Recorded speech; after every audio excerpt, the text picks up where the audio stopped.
प्रकार के सारे निर्णय करने में हमारी सरकार ने पूरी संवेदनशीलता के साथ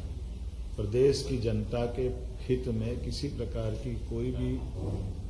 निर्णय की अपेक्षा हो तो निर्णय त्वरित गति से करते हुए आगे बढ़ने का निर्णय किया। माननीय उच्चतम न्यायालय, उच्च न्यायालय, सभी प्रकार के विभागों के अलग अलग परामर्श, सभी प्रकार के सुझावों के बलबूते पर हमने भोपाल से लगभग 358 टन यूनियन कार्बाइड का कचरा, जिसमें 60% से ज़्यादा स्थानीय मिट्टी है, लगभग 40% सेवन नेफ्थाल और अन्य प्रकार के केमिकल से जुड़े अपशिष्ट है। सेवन नेफ्थाल रेसिड्यूज मूलतः मिथाइल आइसोसाइनाइड और कीटनाशकों को बनाने में सह उत्पाद की भूमिका में रहता है और इसका जहरीलापन भी वैज्ञानिकों के शब्दों में 25 साल में लगभग पूरा हो जाता है। ये उल्लेखनीय बात है कि घटना को 40 साल हो चुके हैं।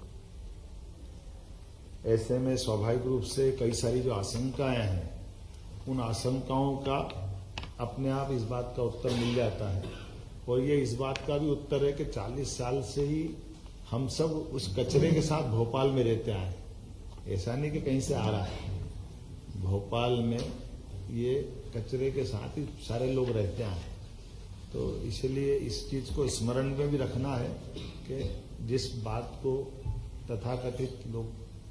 एक आशंका से मन में लाते हैं, उनके लिए सारी बातों को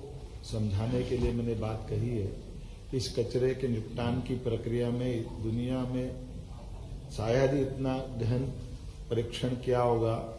भारत सरकार की विभिन्न संस्थाएं जैसे NEERI, national environment engineering research institute Nagpur, national geophysical research institute Hyderabad, IICT, Indian institute of chemical technology तथा केंद्रीय प्रदूषण नियंत्रण बोर्ड द्वारा समय समय पर किए गए अध्ययन, माननीय सर्वोच्च न्यायालय को प्रस्तुत किए गए सभी प्रतिवेदन, माननीय सर्वोच्च न्यायालय द्वारा भारत सरकार पर्यावरण मंत्रालय को मार्च 2000 में दिए गए निर्देश, जिस 2013 में केरल राज्य की कोच्चि स्थित हिंदुस्तान, ये कोच्चि के संस्थान में 10 टन यूनियन कार्बाइड के समान कचरे का परिवहन कर ये हम पीथमपुर में ला करके जला करके इसका